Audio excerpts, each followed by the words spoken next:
Ciao a tutti! Oggi vorrei raccontarvi una storia, la storia di due amici. C'erano una volta due amici, P testone e B pancione, che amavano tantissimo andarsene in giro da soli per la campagna.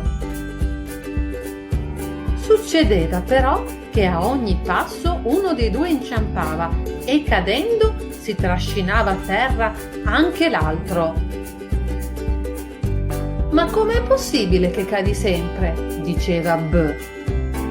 «Guarda che non sono l'unico», rispondeva P. «Sì, ma tu cadi più volte». «Non dire bugie, la tua pancia pesa più della mia testa, quindi sei tu quello che cade più volte». Insomma, i due continuavano ad accusarsi a vicenda, ma la situazione non si risolveva e ogni volta erano lividi e berroccoli. Un giorno, ruzzolando giù da una collina, la loro corsa fu fermata da un grandissimo albero delle M.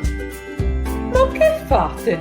Siete proprio due tontoloni! Non potete più andare in giro così! Dovete trovare qualcuno che vi accompagni!» «Ed io ho proprio quello che fa per voi. Vi regalerò una delle mie M. Starà proprio attaccata a ciascuno di voi, così starete di nuovo in piedi». «Sì, grazie, che bello, grazie, grande albero delle M». «Ecco qui, una per ciascuna di voi. State proprio bene insieme. Tu, P, potrai diventare un pompiere o andare sui trampoli.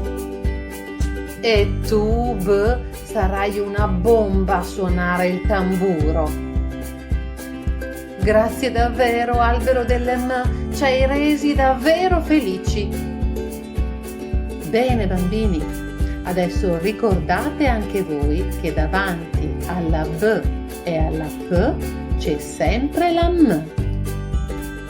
Leggiamo insieme queste parole: tromba, ombrello, temperino, campane, lampada, zampe.